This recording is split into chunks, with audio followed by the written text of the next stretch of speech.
continuar con la ayuda del Creador con la serie de temas sobre la esencia del Mesías aquí, la esencia del Mesías. Bueno, hoy vamos a estudiar sobre Melquisedec, la esencia del Mesías. ¿Quién es Melquisedec? O mejor dicho en hebreo, Malquisedec, el rey justo, el rey de justicia. Pero antes de comenzar de lleno, para dar una explicación lo mejor posible de Melquisedec, de quién es Melquisedec Ahim, vamos entonces a ver en primer lugar un repaso del tema anterior y también su conclusión del tema anterior. En el tema anterior estuvimos hablando sobre quién es el ángel del Señor o el ángel del Eterno que aparece en la Escritura, el ángel del Señor. ¿Por qué? Porque se cree que el ángel del Señor es Yeshua y que Yeshua se apareció antes de nacer en esta tierra y se apareció en el llamado ángel del Señor o se apareció bajo ese nombre del ángel del Señor, pero ya estudiamos que esto es una interpretación incorrecta de la Escritura. Bueno, entonces en el tema pasado veíamos, para recordarlo, cómo los ángeles no solo son tomados en cuenta por el Creador cuando actúa en esta tierra, como en los casos de Génesis e Isaías que estudiamos la semana pasada. En el libro de Génesis, capítulo 11, capítulo 3, capítulo 1, y también en Isaías estudiábamos, Isaías 6, estudiábamos cómo el Creador dice en su Escritura que Él toma en cuenta a sus ángeles cuando actúa en esta tierra.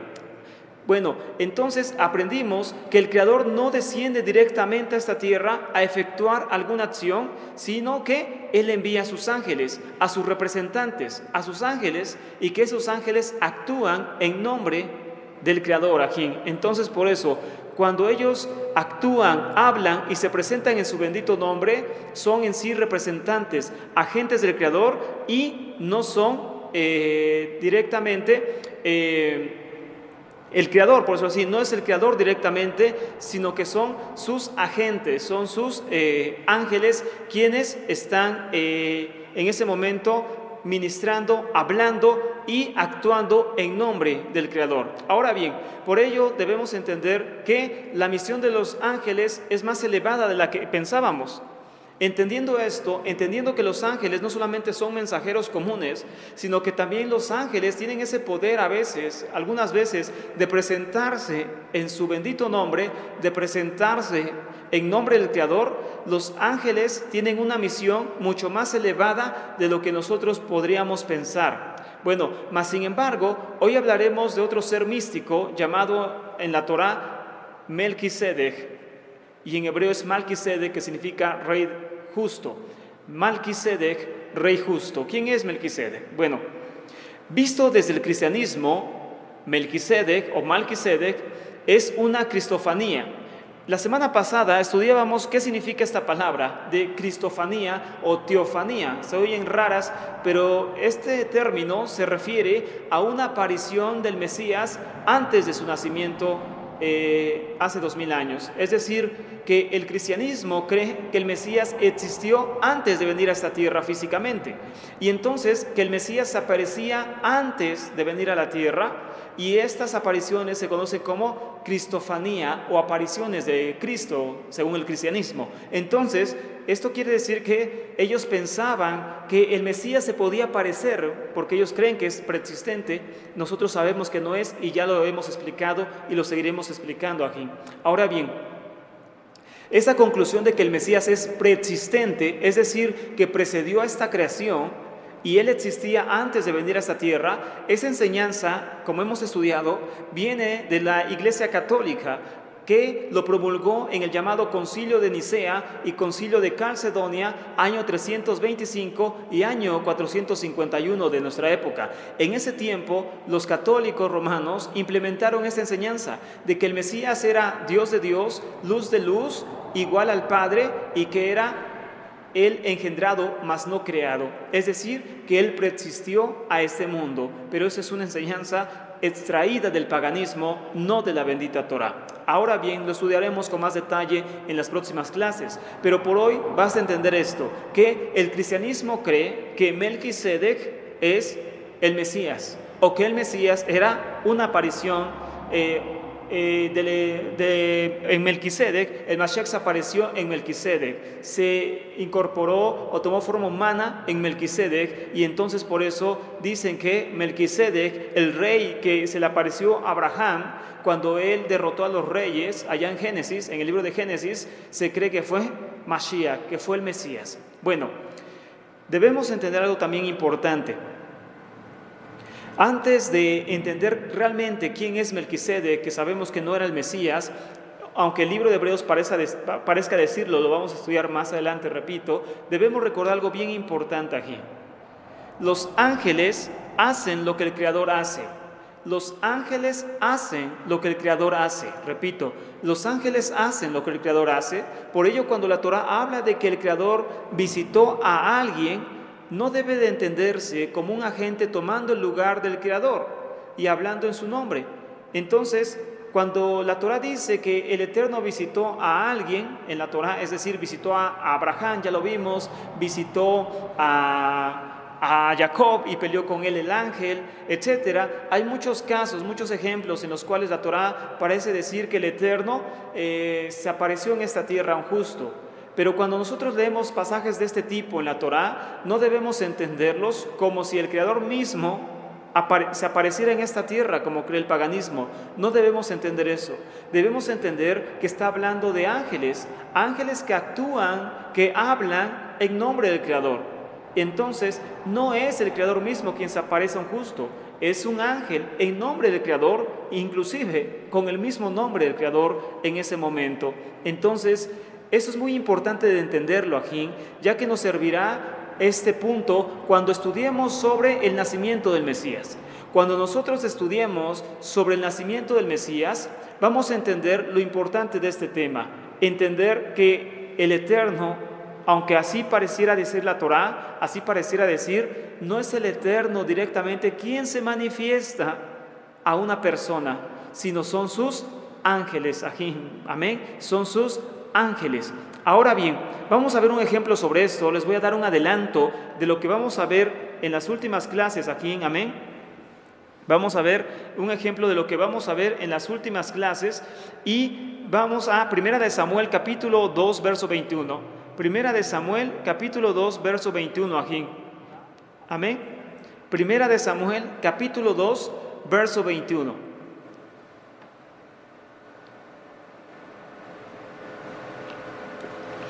Para que veamos un adelanto de lo que vamos a ver en los temas finales de esta serie, y para que veamos aquí, repito, que cuando nosotros leamos en la Torá, en los profetas, en los salmos, que el Eterno se apareció a alguien, no pensemos, amados, que es el Creador realmente quien se aparece, sino un ángel en nombre del Creador. Amén. Y primer libro de Samuel, capítulo 2, verso 21, dice lo siguiente aquí, espero que lo tengan.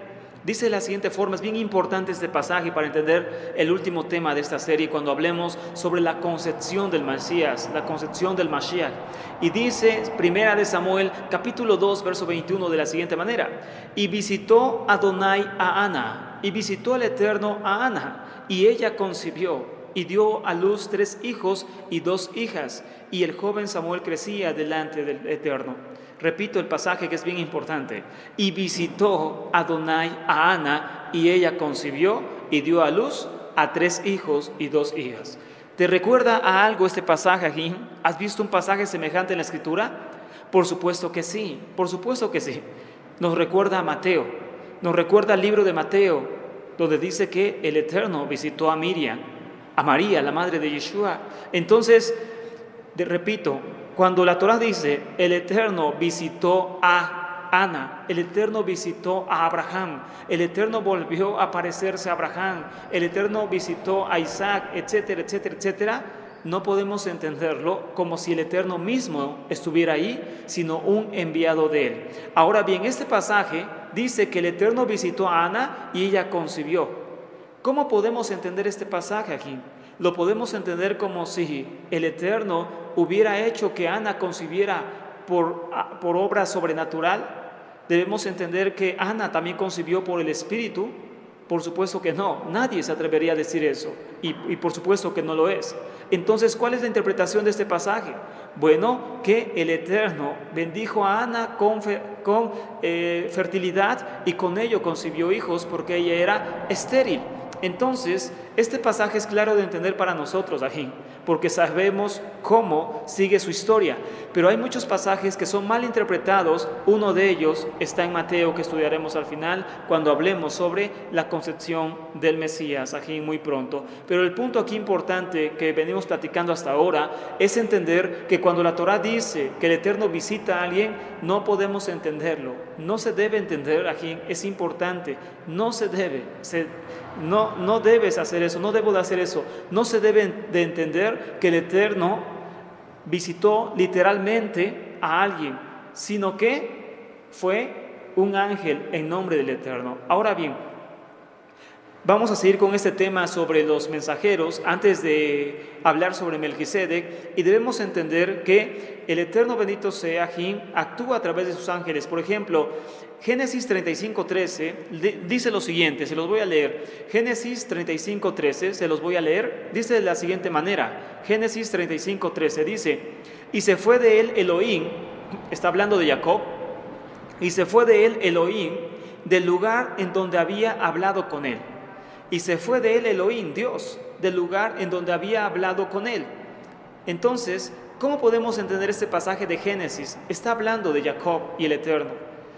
Debemos entenderlo como si el Creador mismo aquí hubiera estado directamente con Jacob, hubiera estado realmente, físicamente con Jacob y después se fue. El hebreo no dice y se fue, sino ascendió. Y el Eterno ascendió de donde había estado, es decir, se elevó y subió a los cielos. Esto es una clara referencia a un ángel Ajín y no al Creador mismo. El ángel que hablaba con Jacob, entonces, es el que asciende después a los cielos, pero no es el Creador mismo Ajín, como muchos pueden pensar. De hecho, muchos piensan que el pasaje de Génesis 32, donde Jacob pelea con un ángel y vence al ángel y el ángel lo bendice, piensan que ese ángel era Yeshua. Imagínense a qué nivel se llega. Piensan que ese ángel era Yeshua y que Jacob entonces venció a Yeshua y por eso fue bendecido aquí.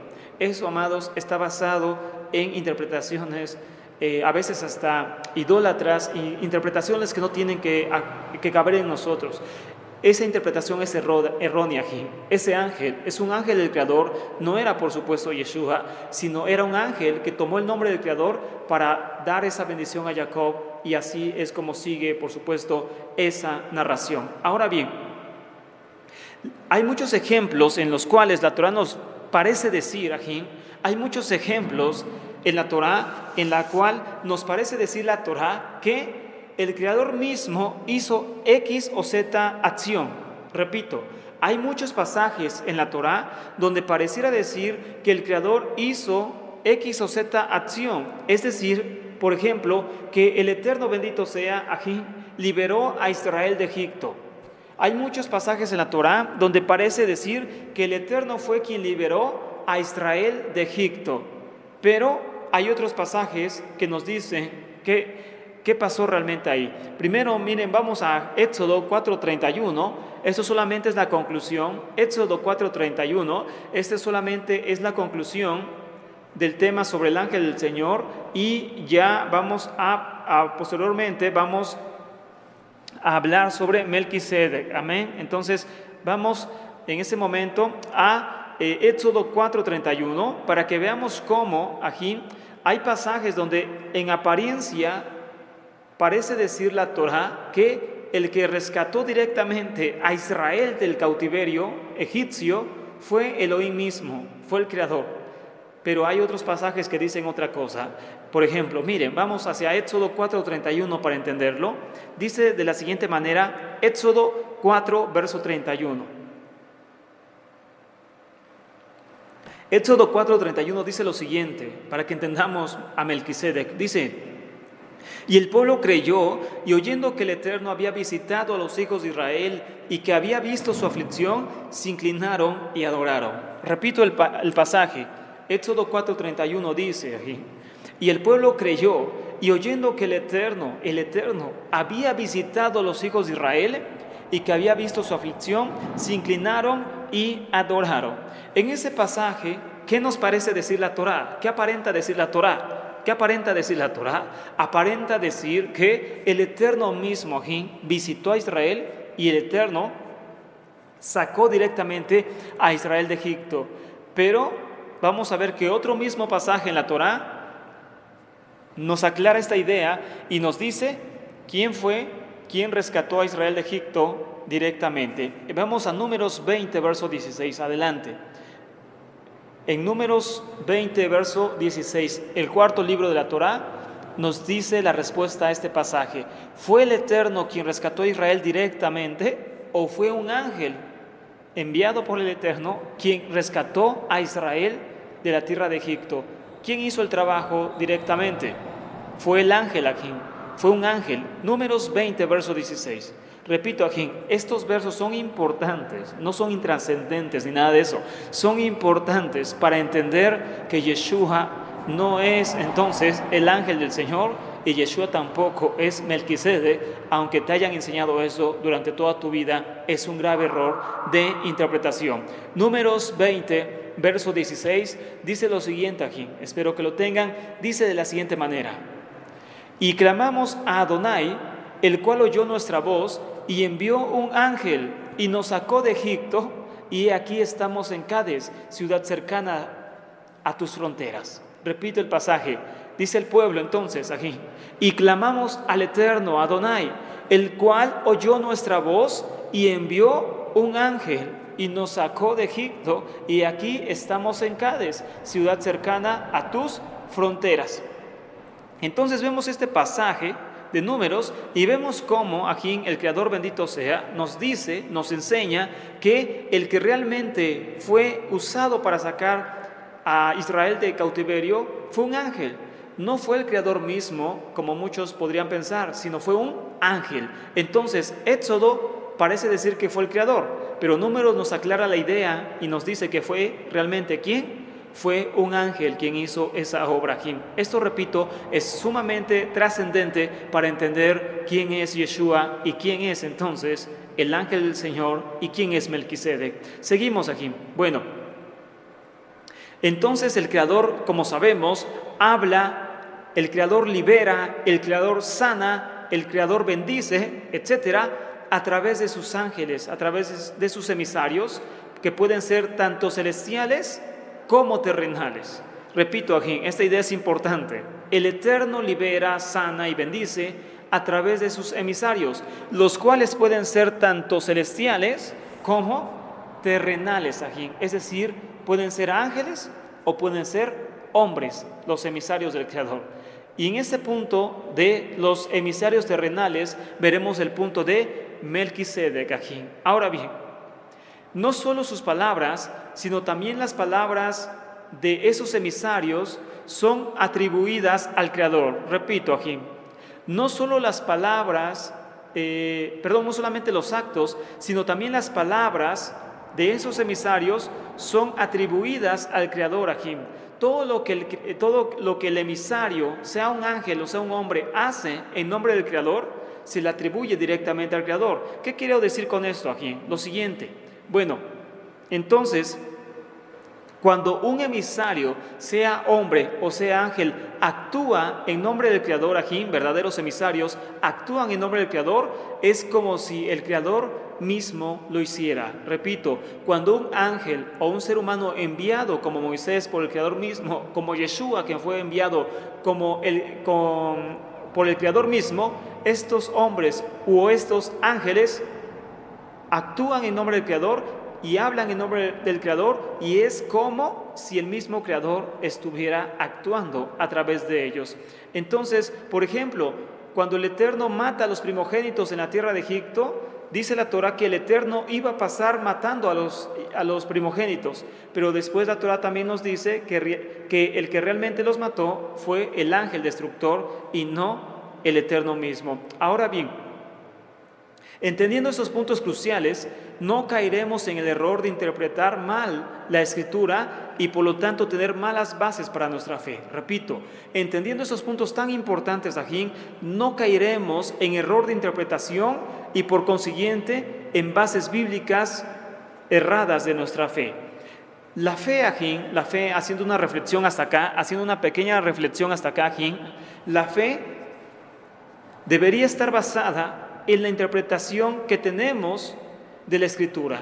Nuestra fe, a fin de cuentas, Ajín, está basada en la interpretación que tenemos de la Escritura. Si la interpretación está mal, también lo estará nuestra fe, nuestro concepto de Elohim y por último, nuestra propia vida delante del Creador. Repito, nuestra fe, la fe que tenemos, Ajín, está basada ¿en qué? Está basada en la interpretación que tenemos de la Escritura. Pero si nosotros interpretamos mal la Escritura, nuestra fe también estará mal. También estará mal nuestro concepto de quién es Elohim, quién es Dios. Y por último, estará mal nuestra vida delante del Creador. Por ejemplo, miren lo que les intento explicar en esta noche aquí. Zacarías, capítulo 12, verso 10. Cuando alguien, un enviado del Eterno, hace algo en su nombre, cuando el Eterno envía a alguien, sea un ángel o sea un hombre como Moisés, como Yeshua, cuando el Eterno envía a un ángel o envía a un hombre aquí en esta tierra a cumplir una misión, todas las cosas que ese hombre dice, o prácticamente todas las cosas que ese hombre dice, o ese ángel dice y hace, se le atribuyen directamente al Creador, como si el Creador mismo directamente las estuviera haciendo. Zacarías capítulo 12, verso 10, dice lo siguiente aquí, una cita que habla claramente sobre el Mesías, una cita que habla claramente sobre el Mesías, y esta interpretación es inclusive de los rabinos antiguos, que entienden que esta cita está hablando sobre el Mesías sufriente. Zacarías 12, verso 10, dice lo siguiente aquí. Dice lo siguiente, Zacarías 12, 10 dice, y derramaré sobre la casa de David y sobre los moradores de Jerusalén espíritu de gracia y de oración, y mirarán a mí, a quien traspasaron. Espero que lo tengan ahí en su casita, aquí en esta cita que es bien importante para entender el tema. Dice, y derramaré sobre Jerusalén espíritu de gracia y de oración, y mirarán a mí, está hablando el Eterno aquí, dice, y mirarán a mí, a quien traspasaron. Es decir, amados, en esta cita el Creador parece decir que a Él es a quien van a lastimar los hijos de Israel directamente. Y sigue la cita, y llorarán como se llora por hijo unigénito, afligiéndose por él como quien se aflige por el primogénito. Aquí ya hace una diferencia. Se afligirán por él, no por mí, sino por él, como se afligen por primogénito. Es decir, en la primera parte de este pasaje, Ajín, amados Ajín, en la primera parte de este pasaje parece decir que el Eterno mismo va a ser el que sea lastimado por los hijos de Israel. Dice el pasaje, y me mirarán a mí, a quien han traspasado, me lastimarán a mí, dice, y después llorarán por él como se llora por un primogénito. Entonces, ¿qué queremos decir con esto, Ajín? Que aquí el pasaje de Zacarías, que habla sobre el Mesías, parece decir que el Creador mismo sería el que fuera crucificado, el que fuera lastimado por el mismo pueblo. Pero debemos entender que no es así, Ajín, sino que está hablando del Mesías. El Mesías era un enviado del Creador y por lo tanto sus actos del Mesías, sus palabras del Mesías eran como las mismas palabras y los mismos actos del Creador. Y por ello, cualquier cosa que le hicieron al Mesías, tanto buena como mala, era como hacérsela al Creador mismo. A eso se refiere este pasaje aquí. Y lo vamos a comprobar enseguida, no es una interpretación a modo, lo vamos a comprobar enseguida. Todo lo que se hace a un enviado del Eterno, al Eterno se hace. Amén. De hecho dice en Deuteronomio 18 que Él mandaría a su profeta y hablaría sus palabras. Y cualquiera que rechazase al profeta iba a rechazar al Creador mismo aquí. Ahora bien, si hemos entendido, o más bien si no hemos entendido los puntos anteriores que hemos platicado hasta ahora, es claro que pensaríamos que el Eterno mismo sería el Mesías, como muchos piensan, que Dios mismo, que el Creador mismo era el Mesías o estaba en el Mesías, en el siervo sufriente. Pero ya entendemos que no es así, Ajín, sino un enviado del Eterno y por lo tanto Él se adjudica las ofensas al mismo Mesías. Por ejemplo, Yeshua mismo dijo, Ajín, para que entendamos que esta interpretación no es mía, sino es de la Escritura. Yeshua mismo lo dijo.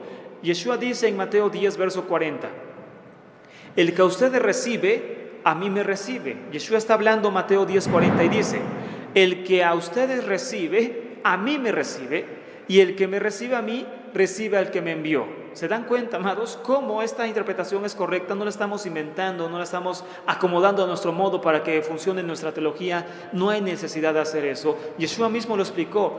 El Eterno envió a alguien. Supongamos, envía a Moisés. Quien rechaza a Moisés está rechazando al Eterno. Quien golpea a Moisés, golpea al Eterno.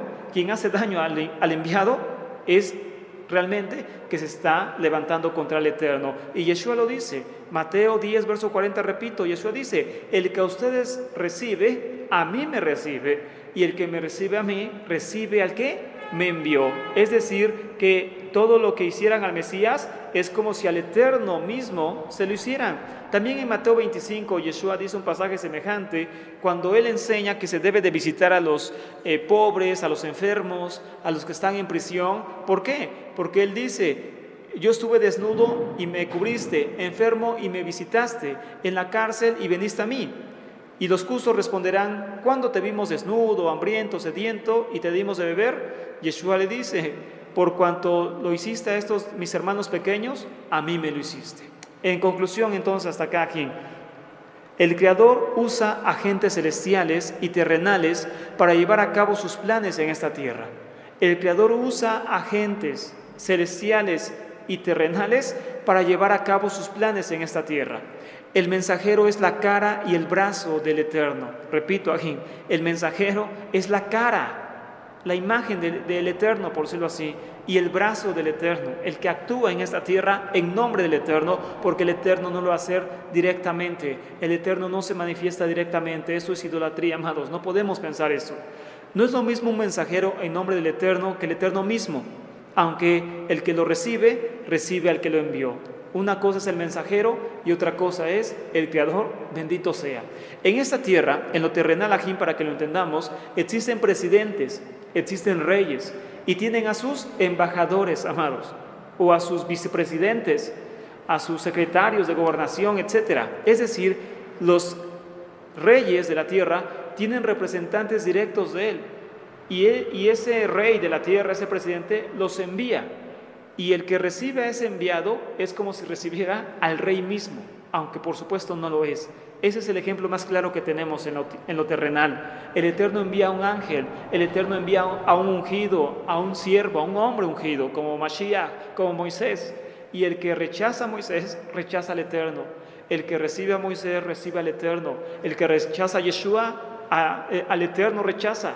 Y el que cree a Yeshua, al Eterno cree. El que ve a Yeshua, al Eterno está viendo, metafóricamente hablando, no literalmente hablando aquí. Entonces, este es el punto importante que necesitamos entender como conclusión del ángel del Señor. Entonces, el camino para llegar al Creador es a través de sus enviados. El camino para llegar al Creador es a través del enviado. Por ello, el que rechaza al enviado, rechaza también a aquel que lo envió, es decir, al Creador mismo aquí. Amén. Espero que haya quedado claro esta pequeña explicación de que hay muchos pasajes en la Torá donde aparentemente donde aparenta decir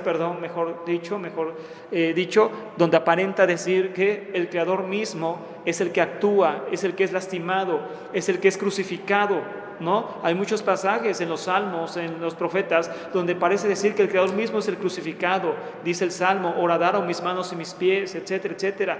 Hay muchos pasajes donde parece decir, bueno, también está el libro de Jeremías, si no me falla la memoria, donde dice que me vendieron por 30 piezas de plata, como si el Eterno mismo tomara ese lugar del Mesías. Pero sabemos aquí que no es Él, es un enviado de Él. En este caso es el Mesías. Y todo lo que se hizo al Mesías es como si al Eterno mismo se le hiciera. De hecho, ya el último ejemplo para pasar a Melquisedec. Dice también en el libro de Zacarías, el que toca a Israel, toca la niña de mis ojos. El que toca a Israel, ha tocado la niña de mis ojos. Entonces, ¿qué significa? ¿Que todo Israel es Dios, es Elohim? ¿Que todo judío que anda en el mundo es Dios, es Elohim, manifestado en carne? Por supuesto que no aquí. Es que el Creador dice que Israel es su pueblo elegido y el que toca a Él es como si al Creador mismo lo hiciera. Entonces, esta es una forma figurada de hablar de la Torá. no podemos malinterpretarla o caeremos en un grave error. Y recuerden, la interpretación de la Escritura va a sostener nuestra fe. Y la fe va a sostener también aquí nuestra vida. Si tenemos una mala interpretación de la Escritura, tendremos una mala fe y una mala vida, un mal acercamiento al Creador aquí. Amén. Esperemos que no suceda eso, sino todo lo contrario. Elohim bendito quiera, el Dios de Israel quiera, que nuestros ojos sean abiertos, las escamas de nuestros ojos caigan para poder ver aquí realmente quién es nuestro Creador y quién es Yeshua a quien ha enviado. Vamos entonces ya al tema principal de esta noche. ¿Quién es entonces Melquisedec? Repito entonces aquí en la introducción. Melquisedec se cree en el cristianismo, se cree que Melquisedec es Yeshua. Así se enseña en el cristianismo y muchos mesiánicos lo toman para enseñarlo también. Pero eso viene del cristianismo. Se cree que Yeshua era Melquisedec y que Yeshua tomó cuerpo, se encarnó en Melquisedec. Fue una visión física de Yeshua antes de su nacimiento Melquisedec. Vamos rápidamente al libro de Hebreos, capítulo 7, verso 1. ¿Quién es entonces aquí Melquisedec? El hebreo dice, realmente, su nombre correcto es Melquisedec. ¿Quién es entonces aquí Melquisedec, el rey de justicia? Hebreos capítulo 7, verso 1 al 4 aquí. Hebreos capítulo 7, verso 1 al 4. ¿Quién es este misterioso ser que se aparece a Abraham aquí y que después Hebreos dice que es entonces alguien semejante a Yeshua? Pero repito, aquí el cristianismo piensa que era Yeshua literalmente y no es así aquí. Entonces, Hebreos capítulo 7, verso 1 al 4. Y dice lo siguiente, este capítulo 7 de Hebreos que habla de Melquisedec, o mejor dicho en hebreo, el Malquisedec. Dice, Hebreos 7, verso 1 al 4, dice, porque este Malquisedec, rey de Salem, Cohen del Dios Altísimo, que salió a recibir a Abraham, que volvía de la derrota de los reyes, y le bendijo, a quien asimismo dio a Abraham los diezmos de todo, cuyo nombre significa primeramente rey de justicia, y también rey de Shalem, esto es, rey de paz, sin padre, sin madre, sin genealogía, que ni tiene principio de días ni fin de vida, sino hecho semejante al Hijo de Dios, permanece Cohen, sacerdote para siempre, Cohen. Considerar pues cuán grande era este, a quien aún Abraham, el patriarca, dio diezmos del botín. Amén. Bueno, este pasaje es bien importante aquí porque, repito, se toma para entender que este ser era Dios o era el Mesías, que creen que el Mesías es Dios. Pero vamos a entenderlo de una forma diferente aquí. Esta frase, sobre todo la del verso 3, es la que impacta a bastantes personas. ¿Por qué? Porque aparenta narrarnos, describirnos a un ser sin padre, sin madre, es decir, sin principio ni fin, sin genealogía, sin líneas sanguíneas de ningún tipo, que no tiene principio de días ni fin de vida, es decir, que es eterno. Estamos hablando de un ser celestial, entonces, ¿se entiende? Si nosotros leemos el pasaje así como está literalmente, el verso 3 de Hebreos, aparentemente nos describe a un ser celestial aquí, a un ser sobrehumano, a un ser que no es de esta tierra, porque por supuesto que cada uno de nosotros tenemos padre y madre. Este ser no lo tiene según la Torá, según Hebreos, no tiene genealogía, no tiene principio ni fin de días. ¿Qué dice realmente la Escritura en esto aquí? ¿Quién era este ser? ¿Y qué quiere decir este pasaje, verso 3? Ahora bien, la conclusión aquí es entonces que este rey misterioso, por lo tanto, después de lo que acabamos de leer, se cree que era el Mesías, un Mesías divino y preexistente que se manifestó a Abraham. Eso es lo que se cree. Era el Mashiach, era el Mesías, un Mesías preexistente, un Mesías divino, que no tiene fin ni principio de días y que se manifiesta a Abraham, eso se cree. Para nuestro pensamiento gentil, amados, eso es muy fácil de creer. Para nuestro pensamiento gentil, esta interpretación de que era el Mesías, porque era Dios, etcétera, etcétera, es muy fácil de creer para nuestro pensamiento gentil y aceptarlo, pero no así para un judío que escribió Hebreos hace 2000 años como Shaul o sus discípulos. Entonces, para nosotros en nuestra mente gentil es muy fácil tomar esta interpretación y decir, sí, por supuesto que sí, Hebreos dice esto, y sin lugar a dudas, el que está manifestándose Abraham no es otro más que el Mesías, que es eterno. Pero eso, amados, no es el pensamiento de un judío, es el pensamiento de un gentil, no de un judío. No estoy diciendo que el libro de Hebreos esté mal, sino necesitamos entenderlo de la forma correcta. Ahora bien, si para un hebreo, para un judío, para un hebreo, esto es imposible por lo que ya hemos platicado, de que esta interpretación rompe con el verdadero monoteísmo, ¿qué dice realmente el pasaje de Hebreos 7, verso 3, en su interpretación correcta? ¿Qué es lo que realmente nos está diciendo el autor de Hebreos en el verso 3? ¿Por qué puso esa descripción de Melquisedec? ¿Por qué decía eso de Melquisedec? Porque pensaba el autor de Hebreos que Melquisedec era un dios en la tierra, porque pensaba que era el Mesías manifestado antes de su nacimiento, porque pensaba que era un ser celestial. No, aquí vamos a entenderlo como nunca antes. Lo que vamos a ver esta noche y seguiremos viendo es totalmente opuesto a lo que se nos ha enseñado durante siglos aquí. Lo que vamos a estudiar esta noche es totalmente opuesto a lo que a lo que se nos ha enseñado durante siglos. No significa que sea nuevo lo que vamos a enseñar. No, el hecho de que nadie nos los enseñe antes, el hecho de que nadie nos haya enseñado así a leer la Escritura antes, no significa que sea nuevo, el oírnos libre, no es nuevo, sino todo lo contrario, es reencontrar aquí y retomar la conexión con la verdadera fe de Yeshua y sus enviados, perdida hace casi 2000 años. No significa que nosotros estemos inventando una nueva enseñanza o una nueva doctrina, el oírnos libre de eso. Lo que estamos haciendo, amados, es buscar reconectar, otra vez conectarnos a la verdadera fe que tuvo Yeshua y sus enviados, entre ellos el autor de Hebreos, hace 2000 años y que fue perdida en algún momento de la historia, sobre todo con el nacimiento del cristianismo. ¿Cuál es la verdadera interpretación de Hebreos 7, verso 3? Para entender entonces así quién es Yeshua, pero también quién es entonces Melquisedec si no era Yeshua. Bueno, esa fe que se buscó entonces ser avasallada, ser rota, ignorada por siglos, nunca podrá ser así, nunca podrá ser ignorada, porque está escrito en los Salmos que la verdad brotará de la tierra. Es decir, que aunque la gente intenta ocultar la verdad durante siglos, aquí no lo podrá hacer. Tarde o temprano, dice el Salmo, la verdad brotará de la tierra. Es decir, el Eterno sacará a la luz lo que es de él, lo que es la verdad, y la verdad no menguará ante las tinieblas, ante la falsedad. Dice Shaul también en sus cartas, porque nada podemos contra la verdad, sino por ella. Es decir, la verdad, aunque intentó ser destruida, no pudo serlo. Y la verdad, tarde o temprano, tendría que volver a salir a nuestra vista. Y entonces, Melquisedec, o el Melech Tzaddik, amados, es el rey justo. Hay muchos estudios que atribuyen las palabras Melquisedec como un título honorífico y no como un nombre personal. Repito, hay muchos estudios serios aquí, hay bastantes estudios serios que atribuyen las palabras Melquisedec como un título honorífico y no como un nombre personal.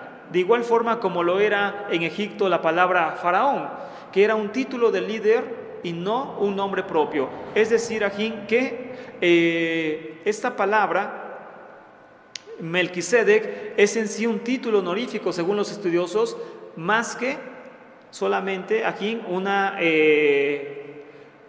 nombre propio, sino más bien es un título honorífico. Ahora bien, hay unas tablillas encontradas en 1887 en Egipto. Existen unas tablillas, unas tablas de piedra con escrituras cuneiformes, así se le conoce, escrituras con cincel. Hay unas tablillas encontradas en 1887 en Egipto que son del rey de Jerusalén, relatando un mensaje al rey de Egipto pidiendo ayuda. Estas tablas datan de 1400 años antes del Mesías. Es decir, estas tablas se encontraron en 1887 en Egipto. ¿Por qué se encuentra en Egipto? Porque el clima ayuda a preservar todo esto. Pero entonces, estas tablillas no son de 1800, estas tablillas datan de 1400 años antes del Mesías. Ahora bien, algo bien importante acá, aquí. Estas tablillas traen un mensaje del rey de Jerusalén, 1400 años antes del Mesías, donde dice el rey de Jerusalén que él no era como los demás gobernantes de Canaán, ya que no tenía ese cargo por línea sanguínea de padre, sino que le había sido dado por el Dios Altísimo y que quería la ayuda de Faraón. ¿Qué mensaje trae estas tablillas? Las tablillas encontradas en Egipto. Bueno, nos dan un mensaje del rey de Jerusalén que le decía al rey de Egipto que él no era como los demás reyes de Canaán, debido a que él no tenía sangre de rey, es decir, no tenía línea sanguínea que comprobara su cargo de rey, sino que ese cargo no había sido dado por padre o madre, su cargo de rey, sino por el Dios Altísimo. Ajín. Ahora bien, ¿esto para qué nos sirve, Ajín? ¿Esto para qué nos sirve entenderlo y creerlo? Por lo siguiente, porque Hebreos 7:3 dice que Melquisedec no tenía ni padre, ni madre, ni genealogía, ni principio de días, ni fin de días. Entonces, esto no se refiere a que Melquisedec fuera un Dios que se apareció en ese momento, que no tuviera principio, ni fin, ni nada semejante, ni padre, ni madre, como todos los seres humanos. No se refiere a eso, sino que se refiere, Ajín, a lo que acabamos de ver hace un momento, que Melquisedec, Ajín, no tenía linaje monárquico, es decir, que su padre y su madre no eran reyes. Él no era rey, es decir, bueno, era, pero no era por línea sanguínea, sino por un decreto de los cielos hacia su vida. Es decir, a eso se refiere que no tiene una genealogía, es decir, que su linaje de rey no puede ser comprobado aquí. Bueno, esto que para nosotros nos parece algo insignificante, no lo es, ¿debido a qué? Debido a que lo más importante para los reyes era eso, aquí, comprobar su linaje. De hecho, en las tablas, aquellos que han podido estudiar esto aquí, en las tablas con informe que se han encontrado de todos los reinos antiguos, como es el asirio, el medo-persa, etcétera, etcétera, todas esas tablas que datan la historia aquí de los pueblos antiguos, lo único que se lee en esas tablas con informe que se encuentran, esas tablas tremendas de piedra, lo único que se narra no es otra cosa más que la genealogía de ese rey aquí. Eso es lo que se escribía en esas tablas de piedra tremendas, gigantes, que eran tan difíciles de escribir. Lo que ellos hacían escribiendo era genealogías, aquí. Eso es lo que se encuentran en esas tablas, sobre todo, genealogías de los reyes. Entonces, esto era muy importante en el pasado, tener un linaje de rey. Por eso, cuando Melquisedec es descrito en Hebreos, está siendo descrito como un rey sin un linaje comprobado. Es decir, que él no venía de reyes, él había sido puesto ahí por el Dios Altísimo. Bueno, esta interpretación parece ser inventada por nosotros. Alguien puede decir, esto lo estás inventando, tú estás inventando esto, pero no es así, aquí, no es así. ¿Por qué? Porque no solamente la arqueología lo demuestra que Melquisedec no tenía linaje para ser rey, sino que era bendecido por el Eterno para poder haberlo hecho, sino que también aquí vamos a ver que la misma escritura, en una mejor traducción, nos dice quién es Melquisedec y nos comprueba la explicación que les acabo de dar hace un momento, para que veamos que esto no está sacado de mi propio corazón ni de mi cerebro, sino de la escritura y de los estudios más importantes del mundo. Vamos otra vez a Hebreos capítulo 7, verso 3. Pero ahora les voy a leer otra versión aquí. Esta versión es una versión encontrada en una escritura llamada Israelita Nazarena, versión Israelita Nazarena del año editada en el 2011. Dice lo siguiente en el verso 3: y después les voy a leer otras versiones. Esta no es la única, sino hay más versiones que aclaran quién es Melquisedec. Hebreos 7, verso 3, dice lo siguiente aquí, en esta versión, escúchenla, y si la tienen también léanla en su casita. Dice así: no tenía registro de padre ni de madre, ni de genealogía, ni del principio de sus días, ni del fin de su vida. Eso es lo que dice la versión israelita nazarena. No tenía registro de padre ni de madre.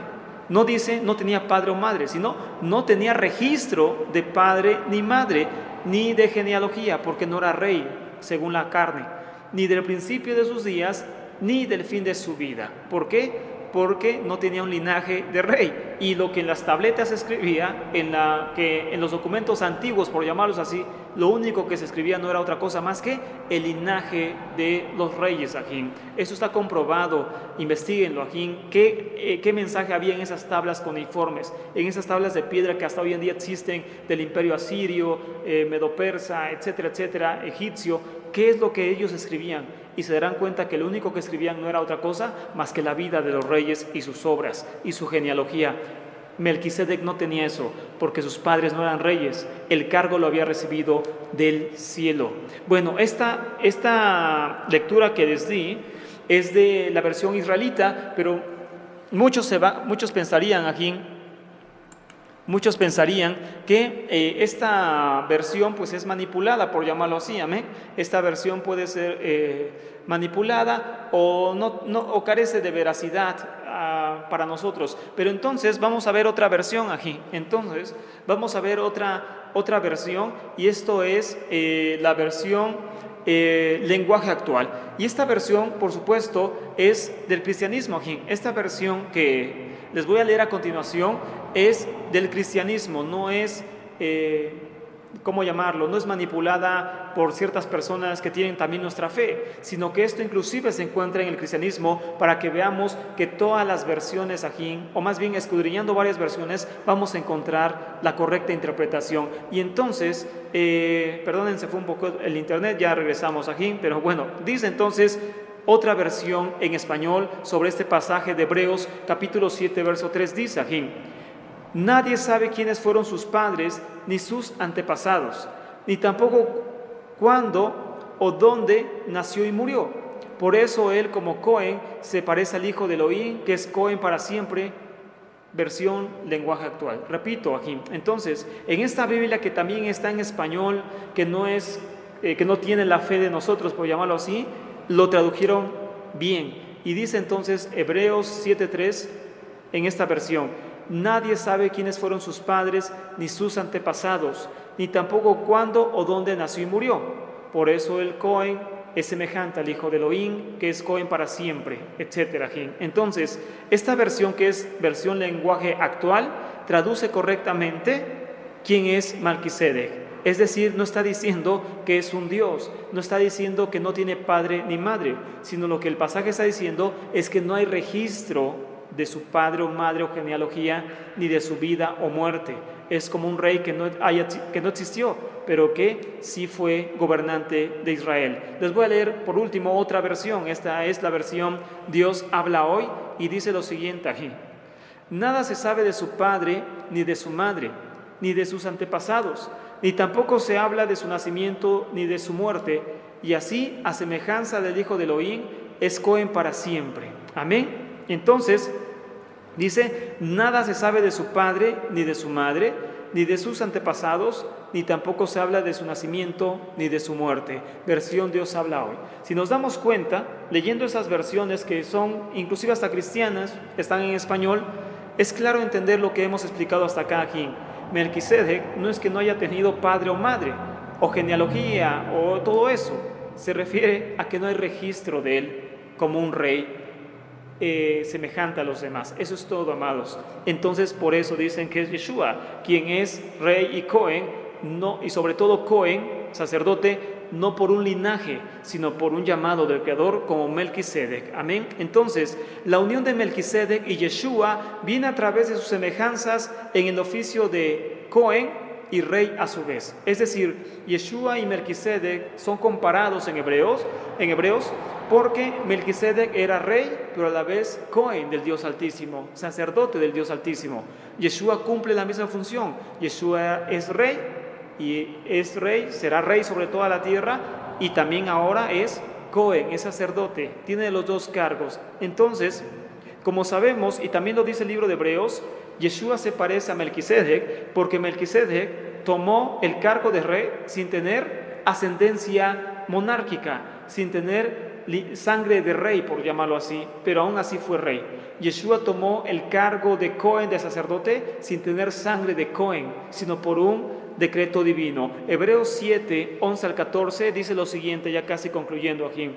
Hebreos capítulo 7, verso 11 al 14, por eso son comparados los dos, dice lo siguiente: sí, pues la perfección fuera por el Cohen levítico, sacerdocio levítico, porque bajo él el pueblo recibió la Torá, ¿qué necesidad habría aún de que se levantase otro Cohen según el orden de Melquisedec y que no fuese llamado según el orden de Aarón? Porque cambiado la Keuná, el sacerdocio, necesario es que haya también un cambio de Torá. Y aquel de quien se dice esto es de otra tribu, de la cual nadie sirvió al altar, porque manifiesto es que nuestro Señor vino de la tribu de Judá, de la cual nada habló Moisés tocante al sacerdocio. Es decir, Yeshua no tendría que haber sido, como dice Hebreos, Cohen, sacerdote en esta tierra. Dice Hebreos, si Yeshua estuviera en esta tierra, ni tan siquiera fuera Cohen, porque eso es por sangre, no es un cargo de elección popular o cosas como esas. No, el que es Cohen es por sangre y nada más. Yeshua tomó ese cargo no por sangre ni carne, sino por un decreto divino. Melquisedec fue rey no por carne o sangre, no porque sus padres fueran reyes, sino por un decreto divino, y por eso se compara a Melquisedec con Yeshua, porque los dos tuvieron el mismo cargo y fueron cargos que no se tomaron por vía sanguínea, sino por decreto del cielo. En Yeshua es el Cohen y en Melquisedec es la realeza. Ahora bien, otros antecedentes de este doble oficio de rey y Cohen a la vez lo vemos en la vida de Moisés, quien ministraba en el tabernáculo de reunión, pero también era legislador de Israel aquí. Ahora bien, aunque Yeshua es Cohen, sacerdote, el sumo Cohen es diferente a Aarón. Es decir, su ministerio nos asemeja en todo. El Salmo 110, verso 4, dice lo siguiente. El Salmo 110, verso 4, dice lo siguiente aquí. Juró el Eterno y no se arrepentirá. Tú eres Cohen para siempre, según el orden de Melquisedec. Repito el verso. Salmo 110, verso 4 dice, juró el Eterno y no se arrepentirá. Tú eres Cohen para siempre, según el orden de Melquisedec, del rey justo. Este rol de Cohen, de sacerdote del Mesías, no anula el de Aarón. Repito aquí, este rol sacerdotal del Mesías no anula el de Aarón, sino que lo complementa. Es decir, ni la Torá, ni el servicio de sacerdotes, ni la Keuná, ni el sacerdocio han sido eliminados por Yeshua. Eso es bien importante de entenderlo. Yeshua no anuló el ministerio de Aarón. Yeshua no anuló los Juaní. Yeshua lo perfeccionó, Yeshua lo complementó. Ni la Torá, como que el cristianismo, ni el sacerdocio levítico han quedado anulados, sino perfeccionados por la sangre del Mesías y por el nuevo cargo que él tiene, dice Hebreos, por un Cohen indestructible, sin muerte, que es Yeshua, quien intercede en el tabernáculo celestial por todos nosotros aquí. Bueno, amados, hasta acá el tema de esta noche. Esperamos sea de bendición para ustedes, esperamos sea de ayuda para ustedes para seguir en su conocimiento hacia el Mashiach. Esperamos ser un eslabón en esta gran cadena hacia nuestro Mesías. Que el Eterno les bendiga mucho, amados, y hasta acá el tema de esta noche.